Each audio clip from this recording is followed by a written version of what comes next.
बहुत समय पहले राजस्थान की धरती पर एक महान योद्धा जन्मा, महाराणा प्रताप सिंह। उनका जन्म 9 मई 1540 को कुंभलगढ़ किले, मेवाड़, राजस्थान में हुआ था। उनके पिता थे महाराणा उदय सिंह द्वितीय और माता थी रानी जयवंता बाई। बचपन से ही प्रताप साहसी, स्वाभिमानी और मातृभूमि से प्रेम करने वाले थे। बाल्यकाल की झलक। महाराणा प्रताप बचपन में बहुत पराक्रमी थे। वे घुड़सवारी, तलवारबाजी, तीरंदाजी और युद्ध नीति में निपुण हो गए थे। बचपन से ही उन्हें अपने पूर्वजों की वीरता की कथाएं सुनाई जाती थीं, जैसे राणा सांगा और राणा कुंभा की। इन्हीं कहानियों ने प्रताप के भीतर देशभक्ति और स्वाभिमान की ज्वाला जगा दी। मुगलों से टकराव।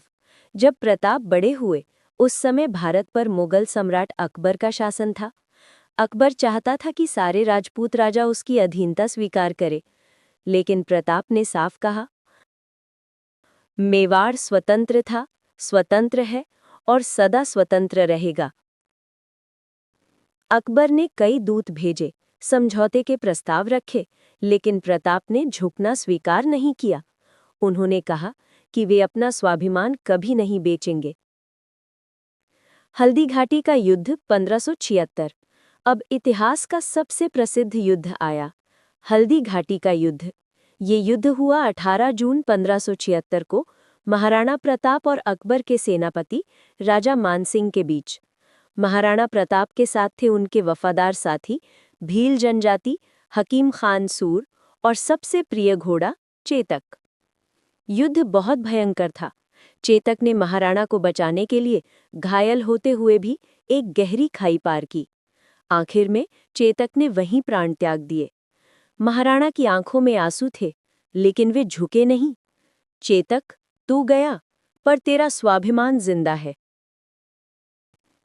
जंगलों में संघर्ष। हल्दी घाटी की हार के बाद भी महाराणा प्रताप ने हार नहीं मानी।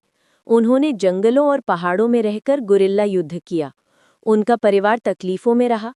रानी और बच्चे पत्तों की रोटियां खाते थे, लेकिन प्रताप ने कभी अपने राज्य को मुगलों के आगे नहीं झुकाया। उनका लक्ष्य था स्वतंत्र मेवाड़। धीरे धीरे उन्होंने अपने राज्य का अधिकांश हिस्सा वापस जीत लिया। अंतिम दिन और विरासत। महाराणा प्रताप का निधन 29 जनवरी 1597 को हुआ, लेकिन वे जाते जाते ये संदेश दे गए कि राजा का धन, शक्ति या राज्य नहीं, उसका सम्मान सबसे बड़ा होता है। उनके पुत्र अमर सिंह ने उनके अधूरे कार्यों को आगे बढ़ाया।